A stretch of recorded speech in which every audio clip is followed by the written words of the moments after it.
Okay. Hi, Jordan. Hello. Jordan. It's so good to see you all. Hello there. Gurinder, it's good to meet you. It's finally good to meet you. You know, this is the new normal now where we see each other far apart on the screens and we say, hi, how are you? It's true. Yeah. So just to make sure, Jackie, so after I do that, I'll just hang up or whatever or get out because I can just continue via like everybody else. Okay, sure. That sounds good. Okay. All right, so I'm checking the stream now and it looks like we are good to go. We got 2 minutes before 6 o'clock, so we're right on time. And we are live on Facebook right now, so whatever you say can and will be seen by Mark Zuckerberg. All right, we'll give it a couple of minutes and then go ahead and get started. Hopefully give some people time to join.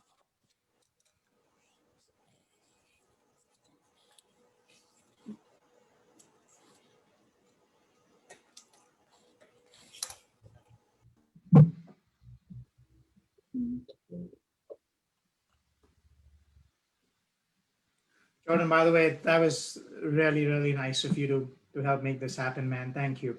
For sure. No, I'm happy. I just wish it could have been the mayor himself, but we'll have to catch him next time. And Jackie, I'll work with you on how we can make that happen. He wanted to make sure we work something out. So for sure. We just wanted the Rodriguez duo on this intro call, man. That's what we wanted. I mean, I totally am good with doing it. All right, so it is 6 o'clock officially, so I think we'll just go ahead and get started to make sure that we stay on track today. So to all of our viewers, hello and welcome. My name is Jackie Rodriguez, and I'm the Marketing and Communications Manager for the Immigrant Welcome Center. And today I am so excited to be hosting a virtual Facebook Live meet and greet session with our newly appointed Chief Executive Officer, Gurinder Hohl. We also have some other special guests with us, including Jordan Rodriguez from the City of Indianapolis. He is the Director for International and Latino Affairs. And we also have our Board President, Neelay Bhatt. So I'm just going to go ahead and give a quick rundown of what we should expect for today, and then I'll pass it over to Jordan to give us some message. So essentially, the format for today, we're going to hear some remarks from Jordan as well as from Neelay, and then I will be facilitating a Q&A session with Gurinder. And she's going to be talking a little bit about what her vision is for the future of Immigrant Welcome Center, as well as Welcoming Week. And then we'll hopefully have some time for a Q&A session with our audience. So I'll be monitoring our Facebook Live broadcast to see if there's any questions at the end. But one of the reasons why this is such a special celebration for us is because it also happens to fall during Welcoming Week. And for those that are not familiar, Welcoming Week is a kind of week-long celebration led by a national organization known as Welcoming America. And it's really a time for communities and organizations, both big and small, all across the country, to come together and celebrate the benefits of an inclusive and diverse society. And so during this time, we're really focusing on deepening our commitments to creating places that are welcoming for all people, including immigrants and refugees and other people who have been systematically excluded. So with that being said, I'm going to go ahead and pass it over to Jordan Rodriguez to give us some messages about Welcoming Week and the proclamation that the mayor recently made. Excellent. Thank you so much, Jackie. Buenas noches todos. It's so good to be here with you all. Good evening. On behalf of Mayor Joe Hogshead, I want to thank, of course, the Immigrant Welcome Center board chair, specifically Neelay Bhatt, as well as the executive director, Gurinder Hohl, and then, of course, you, Jackie, for working and organizing this, and I'm sure all the details that you had to take care of, as well as the rest of the staff at IWC. Each of you really do contribute and support our communities in such a powerful way. So Welcoming Week, as you heard, is a week where organizations and communities bring together immigrants, refugees, and longtime residents to build strong connections and affirm the importance of welcoming and inclusive spaces in achieving collective prosperity. So cities across the country share this narrative, but specifically Indianapolis, as a Midwest, mid-sized city, we depend on a foundational level on the contributions of immigrants and refugees to grow, develop, and advance as a city. Our community has faced structures, systems, and policies that discriminate against residents who were born in another country, are Black, are Latinx, Indigenous, LGBTQ, and many other identities. But it's up to each one of us to dismantle the many systems of prejudice, and more specifically, systems of white supremacy that inhibit our city in being a welcoming city. So this week really serves as an awesome opportunity as individuals, as communities, and as organizations, and as a city, to stand for including everyone while fighting against the systems that have excluded many for so long. So this proclamation that we have been able to share digitally in this season of COVID, we proclaim this week on behalf of Mayor Joe Hogsett, this week starting September 14th as Welcoming Week in Indianapolis. So it truly, truly is an honor to be able to celebrate this week. And we hope that each one of you that are listening will find a way to be a part of making the city more welcoming, and that we'll be able to contribute in a positive way. So thank you again for this opportunity tonight. Let's go out and be the change that we want to see. Thank you, Jackie. Thank you so much, Jordan. That was wonderful. Okay, so next what I'm going to go ahead and do is pass it over to our board president, Neelay Bhatt, for some remarks talking about the evolution of the Immigrant Welcome Center and kind of giving us some great insight as to where we started and where we're headed. Here, here. Muchas gracias, Jordan. That was well said. I feel like you dropped the mic. I don't know how to follow someone like that once you said that, man. But to honor the mayor's proclamation, and as we talk of Welcoming Week, the theme for Welcoming America this year is creating home together. For all of us who have left their homes, whether to move to another city or to another country, we know that home is not just a house. It's a place where you feel safe, where you feel accepted, whether it's your neighborhood, your community, your place of work, your place of worship. Bottom line, home is where you feel like you belong and you can bring your truest self to it. In these times with the pandemic, with the racial justice conversations we're having, I think a lot of that has gotten challenged. And what it means to make something home, what it feels to belong, it really comes down to each one of us. How we make a place more inclusive, how we make it more equal and equitable for all, and ultimately create a place where everybody is welcome, where everybody belongs. Now this theme, as it is this year's theme for Welcoming America, has been the theme for the Immigrant Welcome Center for over a decade. Ever since the seed of thought from our founder, Amy Minnick Peterson, in the mayor's office at the time, and then thanks to our first executive director, Terry Morris Downs, who took the seed, planted that, and grew the roots that we are in today. Thanks to the support of the Rubin Family Foundation, thanks to so many community foundations, partners, volunteers, every one of you, we are where we are right now as well. Over the years, the Immigrant Welcome Center has helped thousands of immigrants, refugees, people from all walks of life to connect to resources, to information, to find ways to be better engaged, to be contributing members of the community, and ultimately to belong. And as you can clearly tell from my accent by now, I am a native Texan. I kid, of course, I too am a first-generation immigrant, as is my wife. Indy welcomed us. We have our kids here, and it's been the place we've called home. I'm immensely grateful to Terry and to Lisa Viley, the two people that introduced me to the Immigrant Welcome Center and invited me to be on the board 6 years ago, which led to now the privilege of serving as the chair for the board as we were looking to navigate the future of the organization. And this is as of last year, right? We were thinking about this to say, what does 2.0 look like? Terry got us so far, did some incredible work launching Live Local, Think Global, building community voices, advocacy. And as we were looking into the transition, we wanted someone who can help us go through the transition at the time before we look into getting the new CEO.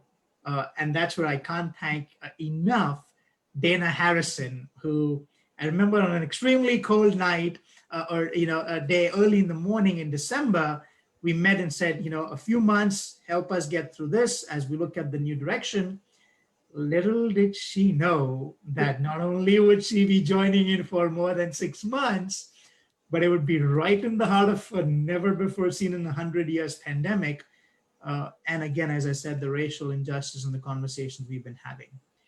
So Dana, I know you're on the call as well. So thank you to you as well immensely for everything you've done to help get us to this point where the board and the CEO search task force felt comfortable that yes, we've stabilized, we have an outstanding staff, of course, Jackie, Joe K, Graham, every one of the team, to then look at what does the future look like. And the future for us is about moving from being connectors to helping navigate, to amplify our impact, to get more natural helpers on the ground in positions where they can continue to make a difference in the community. And thank you to so many of the partners, especially in the pandemic, that have helped us do that. So as we look at 2.0 and our strategic plan, we wanted to look at a CEO that has the lived experience, that understands what it's like to be in some of those positions. We wanted to look at a leader that is empathetic, that has the skill set and the knowledge, especially given the situation and the dichotomies, as we'll hear about now, with respect to the disparities and health outcomes for our Black and Brown neighbors and friends as well. Somebody who understands that even the most basic of needs, from meals to understanding the language in which essential information is communicated, can have such a huge impact on person's daily life and maybe even their life as a whole. And that's where, as we went through the search process, it was clear who we wanted to have as our next leader and the CEO. It was such an incredibly competitive pool, and doesn't surprise me, Indy has so many wonderful, wonderful leaders. And yet, as we went through the process, we connected with someone who had a lived experience, somebody who knows what it's like to leave home, to come to a new place with really no one and nothing, to your name, and to build a life from there. Someone who's given back, someone who continues to give back as well, including to the Immigrant Welcome Center over the years, and at the same time has had experiences from healthcare to consulting to grants to the nonprofit sector, all right here in Indianapolis. More than that, the piece that appealed to me the most is the fact that we have a leader who is authentic, who will work every day, who knows what it's like to be in the shoes, and will not take anything for granted. Her ability, there are people you meet at times when you feel like they just know you and you've known them forever. And that's how we felt when we met Gurinder, that she just knew the Immigrant Welcome Center. So without further ado, I am excited. I am thrilled on behalf of our entire board that is right here, on behalf of our partners, including the Indy Airport that is supporting Welcoming Week, and on behalf of the City of Indianapolis. I am ecstatic to welcome our new CEO, Gurinder Hohl. Thank you, Neelay. I don't think I can follow that. I have such high shoes to fill. Jordan, first you, and then Neelay, you. I'm humbled by your words. Thank you. You and the board that chose to put your trust in me as your new leader. Of course, the times today are such that we are not sure about what will be next. We've discussed that the norms that used to exist don't exist anymore. So coming into this position at this time is not only very personally meaningful to me, but also very professionally meaningful to me. I know that some of you've had the opportunity to read my bio that was sent earlier, and also there was information shared through the Facebook page as well as a press release that we put out today. But I just want to share a little bit more about me in my own words. As Neelay said, I am an immigrant, though I call United States and Indianapolis home now. I have lived longer here than I have lived in New Delhi, India. That's where I was born and brought up. And I had both working parents. They were both teachers, and they brought me up with always saying that you can do whatever you set your heart to doing, which is what I did when I barely turned 21. I remember that cold January day when I landed at the Detroit airport with $20 in my pocket, looking for the person whose name was Jim, whose voice I had heard on telephone. This was before the time of Zoom or even FaceTime. Had seen a picture of him, but that's about it. Found him and stepped outside into the bitter cold of Michigan. Got to the place that I was going to be staying at and didn't know how to turn the lights on in the bedroom. Didn't know how to turn on the faucet to take a shower in the bathtub. I recognized that my journey has been so privileged. I had a person who was waiting at the airport for me. I had a warm meal for me. I had a home for me, and a lot of individuals who are leaving their homes, as Neelay said, they do so because they're looking for something that is going to help them and their coming generations be better than what they have been. That's what I came here for as well. You've read about my education. My two kiddos say that mommy doesn't know what she wants to do in life. That's why she keeps getting these different degrees. So I have a degree in physical therapy, and I also have a degree in public health. And I will truly say that while the fire of helping people was in me, even as a physical therapist, it started burning full force once I completed my master's in public health. That's where I connected with the communities. My first office was in the Marion County Public Health Department, facing 38th and Rural Street. At that time, Indianapolis was experiencing a very significant syphilis outbreak. So I would hear Dr. Kane talk about that. She would pound the pavement, talking to different community members, going to different coalitions, talking about how important it is. And she would talk about how the disease in itself impacts individuals who have been impacted by poor education, perhaps also environmental issues that they have no control over. And we now call them social determinants of health, where they may not have access to transportation. They may not live in neighborhoods that are safe. They may not have even access to essential health services. So that's where the fire was lit for me to start working in the nonprofit sector. And I have never stopped since then. I'm going to take a pause here to see, Jackie, if there are any questions that have come up or any comments from our audience members. So it looks like we have not received any questions yet, but we have gotten a lot of welcoming messages from board members and from our supporters.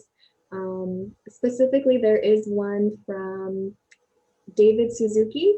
He said, as a former member of the founding board of the Immigrant Welcome Center, I think it is outstanding that the IWC will be under the leadership of the new CEO, Gurinder. Thank you, David. David has been a mentor for me throughout my stay here in Indianapolis. Not only was he the founding member of the Immigrant Welcome Center, but he introduced me to the work that boards do to make such a meaningful impact. And I started at that time doing my board work as a board member of Asian Services of Indiana. And I remember in my interview process, this question was asked of me as to why IWC, and I said, you know, why not? IWC has been working for its 14-year history in making an impact not only at the micro level, but also at the macro level, helping that singular individual, his or her family, to feel more welcoming, and also working with organizations, funders,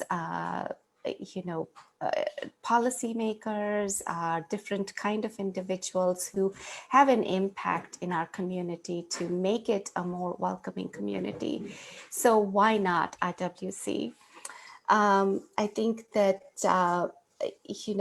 I also heard so much during my interview process. I hope that there are some of my team members from IWC who are on right now. I know, Jackie, you are here, but to everyone else, my son just came back from his cross-country practice, so you can see he's back home. Just so how important it was for them in March to say, the way we functioned is not going to work anymore.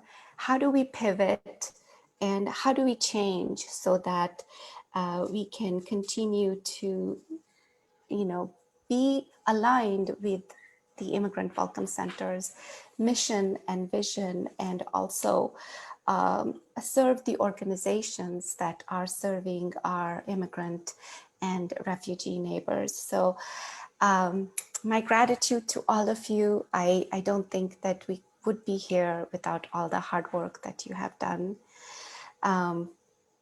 I also want to say, some of the local funders who have stepped up recently, I know Neelay talked about it, but especially the Ephraimson Fund, the Clues Fund, the City of Indianapolis, United Way of Central Indiana, as well as the National Partnership for New Americas.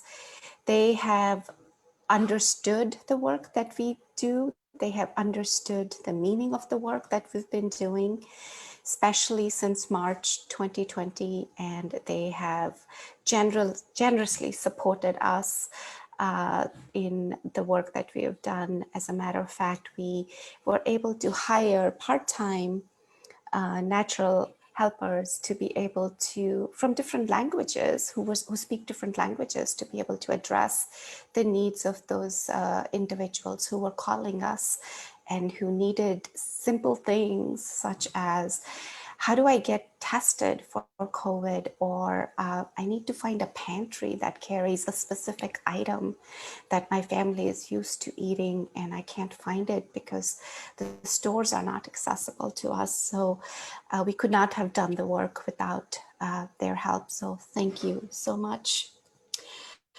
Jackie, I'm going to take a pause again and see if there are any other questions that have come up from anyone before I continue.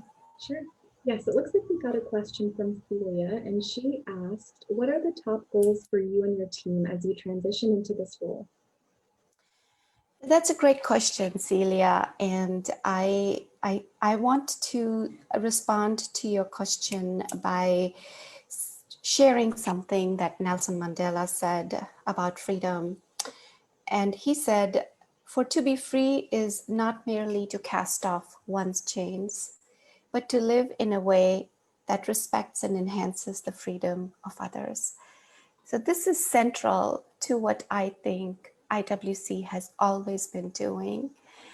We are, after arriving in this country, even though we've been able to free ourselves from the injustices in the case of our refugee neighbors or the hardships that we may have faced in our native countries, it is the open arms of those individuals who have said to us, it's okay, I got you. That's what is important for the work that IWC has done, and that is what is the most meaningful to me.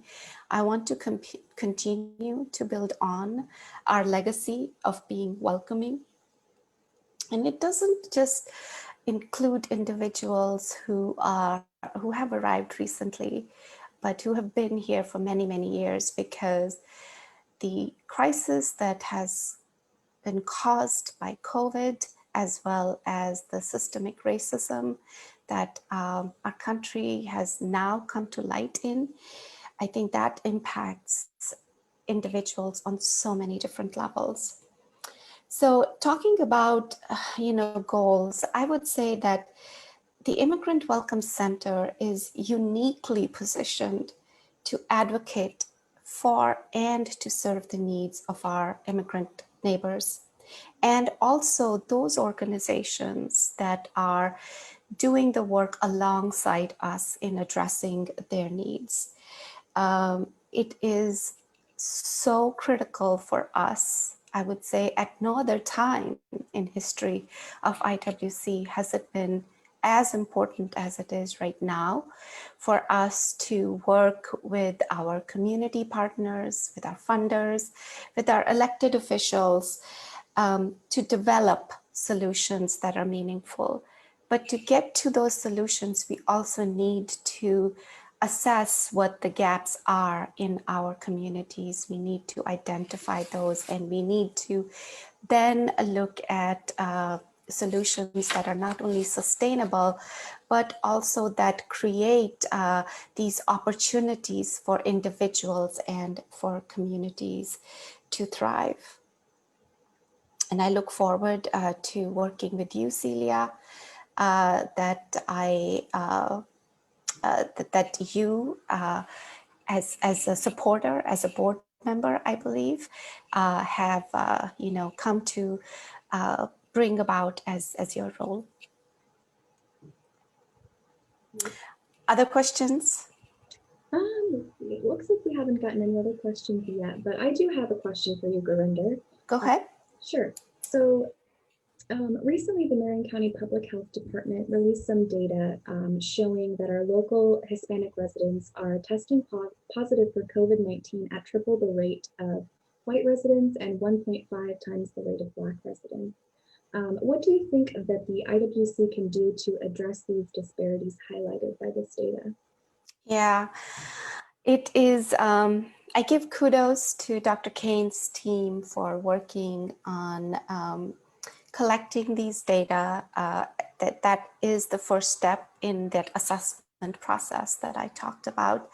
But now that we know that these data exist, what are we going to do? This is where I talked about that as I go into my first 90 days, I want to work closely with the board members, as well as with the elected officials, local service providers, to develop action steps and strategies, again, that are at the macro and the micro level. We need to continue our continue to strengthen our network of the natural helpers who have been so critical in helping us gather data, as well as to get us to be able to provide access and services to individuals who probably would have never been able to get those services. So that is one point that is really critical. But beyond that, I think that as the city is looking at supporting IWC in the work, in the that we do in the next year. And so we definitely need to look at what are the resources that can be provided in a manner that is collaborative, so that individuals have access to the healthcare services, they have access to the support services that they need, because the impact of COVID just doesn't stop when you have been, when you are sick. The impact of COVID is much devastating than that. As a matter of fact, there is a report from the Migration Policy Institute that estimated that about 6 million immigrants who work in frontline occupations such as food production, healthcare, transportation, and then another 6 million who work as in the food services and the domestic household services suffered job losses due to COVID. That is 12 million people and their families who have lost a way to put food on their table, who have lost a way to pay for the rent. I know that Joke and her team has been doing great work with the city's rental assistance program. We need to continue finding solutions like that so that we can continue to be able to address the evolving needs of our constituents. And I do see that it was Cecilia who asked that question. So Cecilia, thank you so much for joining us. And just for full disclosure, Cecilia is a good supporter from the University of Indianapolis. And right now she is working very, very hard on Get Out the Vote campaign, which is where I want to go next. During our during our staff meeting today, we talked about how important it is to have opportunities for those immigrants who are able to vote, which, in Indiana, there's 33% of the immigrants are registered to vote. Getting them to be registered to vote, getting them to understand the choices that they have in the elected officials. What do those elected officials want to do to make their communities strong? That kind of education at the grassroots level is important. And our team today discussed strategies on how to engage individuals at the beauty shops, at the grocery stores, so that we can provide them the information that they need so that their voice is heard during the November elections as well. Any other questions? Not yet, but I think this is a nice segue into another question that I have for you, Gurinder, if that's okay. Mm-hmm. Okay, so since it's Welcoming Week, what do you see as making a city especially welcoming? And do you see that there are certain things Indianapolis is doing that are beneficial? Yeah, so I would say, the fact that Jordan was able to join us, he was able to take time from his busy schedule to join us. And secondly, that Mayor Hogsett was able to give us the proclamation. They may seem symbolic, but I look at them as more than that. I think that those are exactly the efforts that I've been talking about, where they are extending their hand to say to IWC that we know that you're the experts in this area. Help us, please, to find solutions that are going to be meaningful. How can we, other than funding, what kind of support infrastructure would you provide to help the city continue some of the strategies that it already has developed to become more welcoming? So that work needs to continue, and I am so grateful and hopeful that the mayor's office, along with other elected officials, the city county council, will continue to work with IWC and our other stakeholders to find those solutions that are going to eventually change the infrastructure of the city, where we are not just talking about a welcoming city, we're talking beyond that, where our immigrants and our refugee neighbors feel at home. Not that's just that physical building, but really at home. Oh, it looks like we do have a few more questions that just came in, Gurinder. Okay. So I can read the questions. I think that the question is, if we envision IWC working with a DCS in future when working with immigrant families. So let me just tell you what DCS stands for. DCS is the agency under FSSA that works with children who have been placed in state's custody because of a variety of issues related to abuse and such. So that's a great question. I think, first of all, we have to look at the root of the issues that is causing these children to be placed in DCS is care. Is it because there are poverty issues that their family is facing? Are there language issues that are causing barriers for those families? And then thinking farther than that, Amy, the director of our programming, has been talking a lot about providing training that is to develop cultural humility amongst providers. I think that is another avenue for us to help TCS develop an understanding of what the needs of the immigrant and the refugee families are. Obviously, access to language services remains critical. So I think that question answers itself. Yes, we do envision ourselves working, and we are wanting to find avenues how to do that. So yeah. There's another question that has come about what are the ways to become involved with helping immigrants in Central Indiana, ways to volunteer. So we do offer lots of opportunities to volunteer. Obviously, the natural helpers are all volunteers.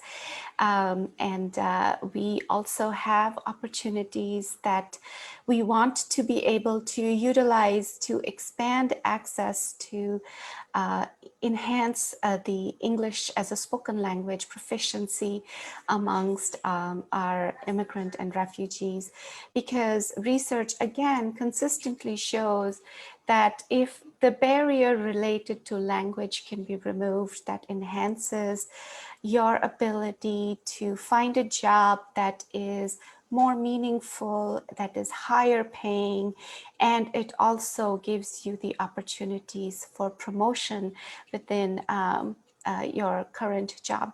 So that is another opportunity. And then I know it sounds a little cliche, but hey, I'm the executive director, so I'm going to say it.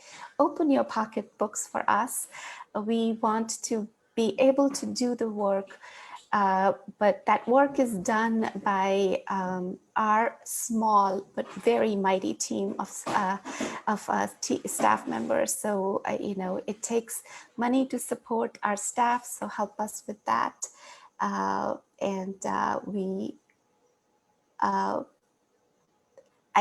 sorry, I'm reading a question. So that is another opportunity for you to, and call me, with this current situation of COVID, IWC is really looking very strategically about how we are engaging and involving with our community members. So there's a question that has come from David Suzuki. what is the role of IWC in helping immigrants complete the 2020 census form? So David, you must have been sitting in our staff office because we talked about that this morning. Our team was actually very engaged in helping individuals complete the census form. So using our network of natural helpers, as well as the organizations that we work very collaboratively with, we have played a very active role in completing the 2020 census. And we continue to advocate for its completion. As a matter of fact, I know it's a little bit of a segue, but I talked to my team this morning about what are we doing to help those individuals who want to get naturalized before the USICS increases the fees that are associated with naturalization. So we have a workshop that Joke is hosting this Saturday, and we are really pounding the pavement to help our partner agencies help those individuals who want to get naturalized prior to the deadline of the increase in fee to avail of that opportunity. Other questions?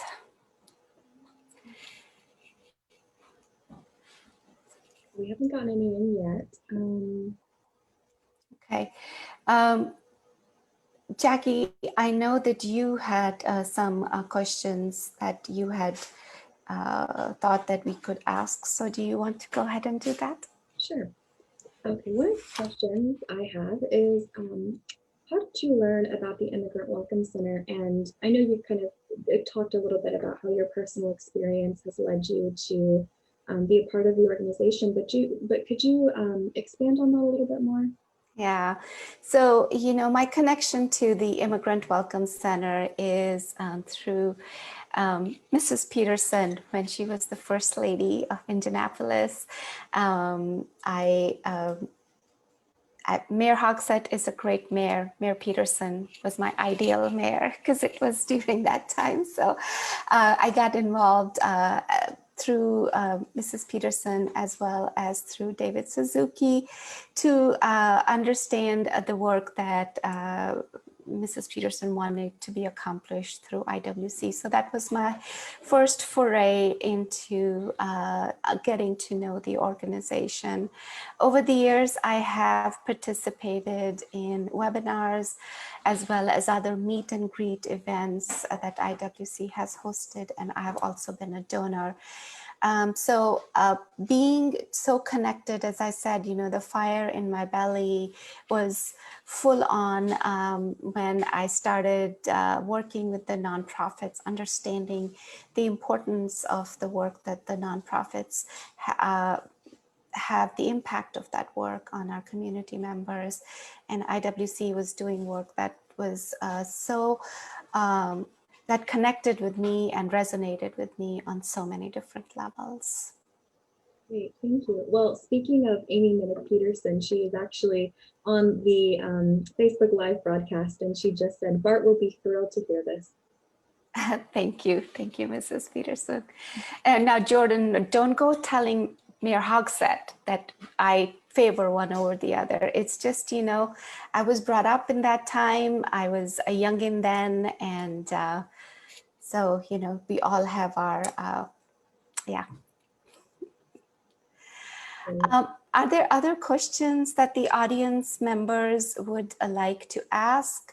You know, if there are no other questions, we are also open to hearing about what your ideas are about where you see IWC going in the next year or so. Honestly, I've been talking to quite a few of my nonprofit leader friends, and they've been saying that we just can think about only the next year because don't really know what the new norm is going to look like. So, you know, I also want to share that Neelay mentioned this a little bit. as an organization, that is 14 years old, we have come to that point where we are no longer an adolescent and we are moving closer to being an adult. So I think that it is time for us to, again, regroup internally as well as regroup externally to really think about the work that we want to do. We have been very successful in the case management work that we've done. We've been very successful in the cultural humility work that we've done. Our partner connect calls have been very successful during this time too in bringing resources to light. And then we are trying to, provide other kinds of trainings to organizations so that we can address their needs in a more streamlined as well as an individualized manner. But what are the ideas from the audience? What should we be thinking about as we go forth, thinking about our next few years? Strategic plan. And I'm going to go ahead and put out a feeler as well into the chat just to see if there's any suggestion from the audience. Okay. Neelay, may I call on you just a little bit to talk just a bit about, over the course of the time that you've been at IWC, you've been with the board for 6 years and now you're the board chair. What is your vision going forth as we look at IWC 2.0? Well, I think one of our big goals was to hire an outstanding CEO. So check. But I think at a larger picture, the goal is to make Indy the most welcoming city in America, right? More than anything else, like we said about welcoming, about belonging, today people have a choice where they want to live, work, and play. And that's where the Immigrant Welcome Center is a huge part of what makes Indianapolis the place of choice for people to want to call home. For the ones who are already here, in looking at how they can better navigate through all the pieces that Gurinder, you've outlined with the disparities in health outcomes for our Black and Brown neighbors, how do we create a more equal and equitable life for them going forward, where the color of the skin or the zip code they're born in should not determine the future of their lives itself, right? So those are some of the bigger picture things we want to be looking at as the Immigrant Welcome Center. And I think as we go through this process to expand our impact, to better tell our story, the more data we have, the better we can tell that story.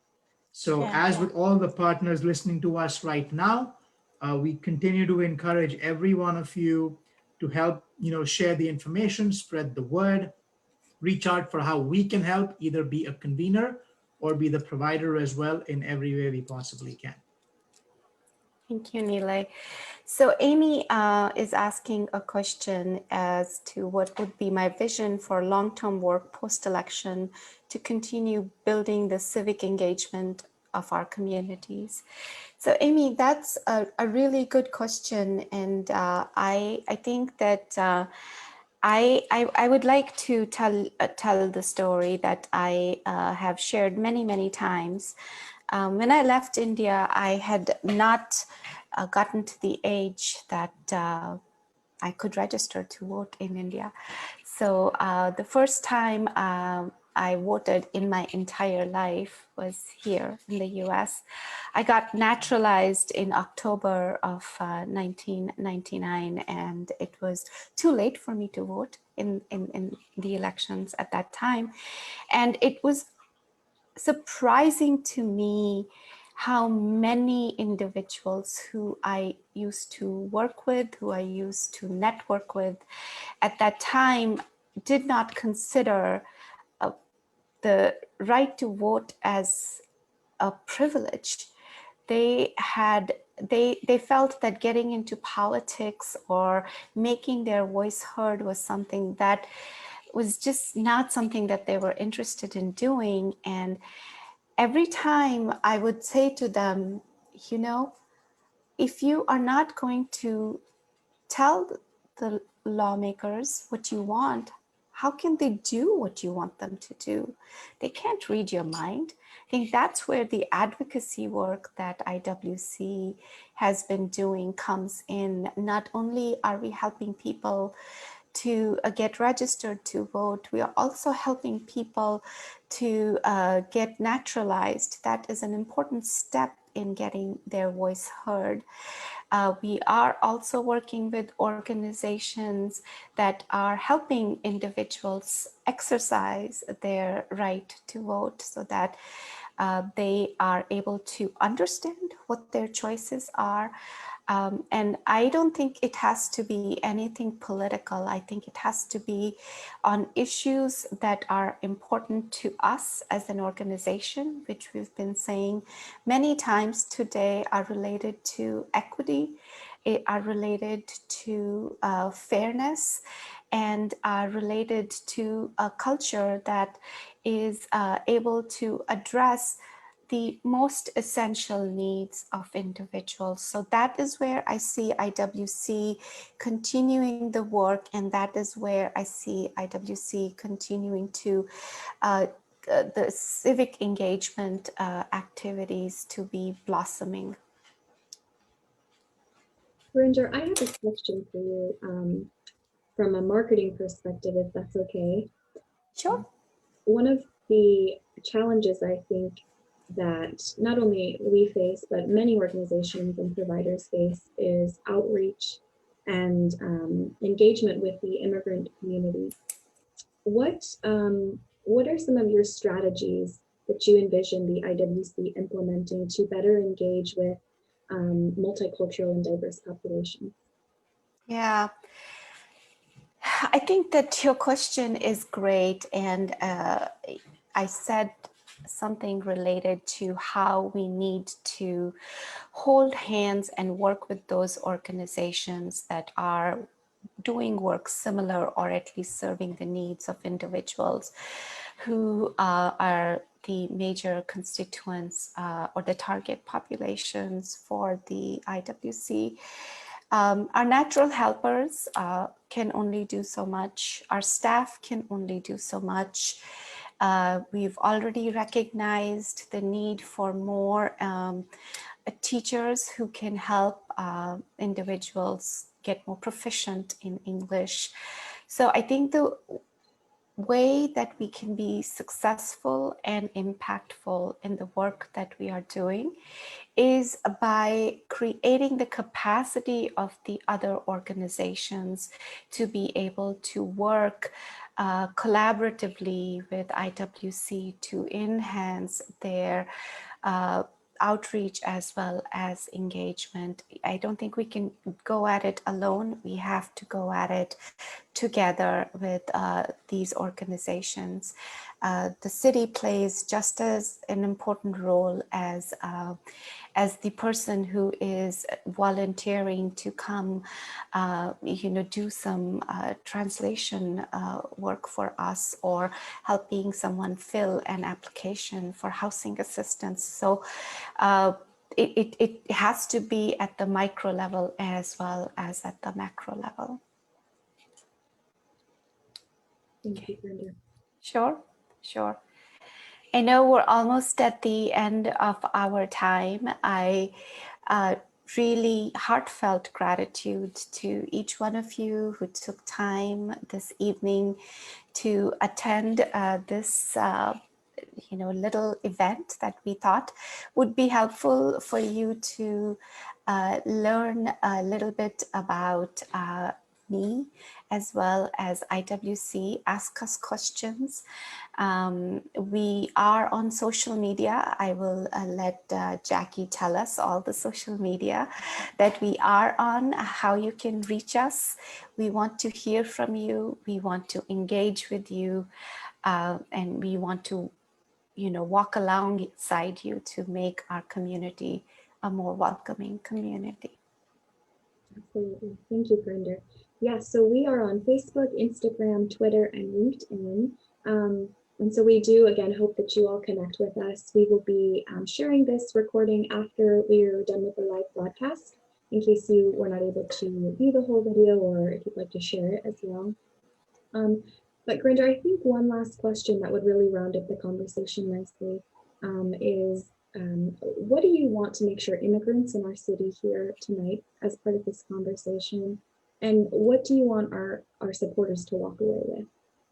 Yeah, that's a great question. And thank you so much for asking that question. As an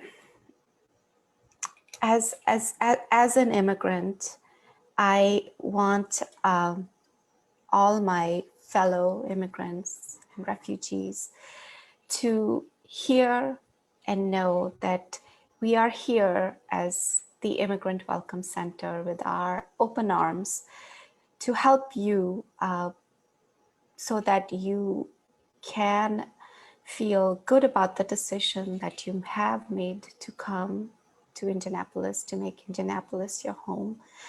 If we can't provide you the answer to your question, we will find someone who can provide you the answer to your question. If you feel that you are wanting to get involved in our work, please contact our Director of Service Programming, Amy. She is always interested in that. If you want to help volunteer in other ways and support us, send us your thoughts, send us your feedback. We're listening. We are, as I said, an organization that is growing up. Our work is only meaningful if it is getting to what you need. If that is the only thing that defines our success. So please tell us what you need, tell us how we can support you, but know that we are here with open arms to help you. Thank you. All right. So Ginger Kosowski, she is our English learning consultant. She said that she's eager to connect and share ideas with you.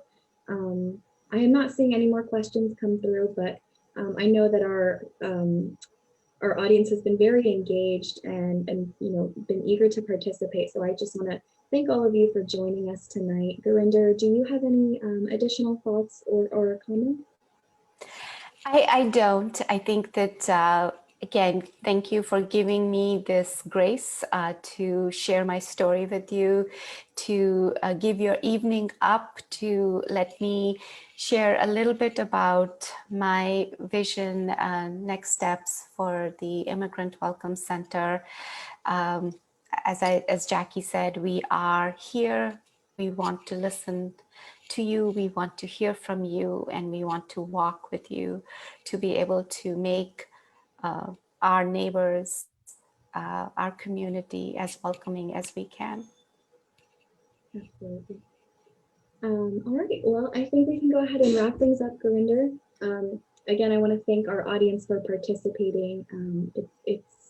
Something like this doesn't happen very often for the Immigrant Welcome Center, but it was really a pleasure to get to introduce Gurinder as our new leader and just to share her story and her vision for the Immigrant Welcome Center. So I hope that you all enjoyed tonight's segment. And as I said, we'll be sharing this on our social media and our website at a later time in case you weren't able to view the full broadcast.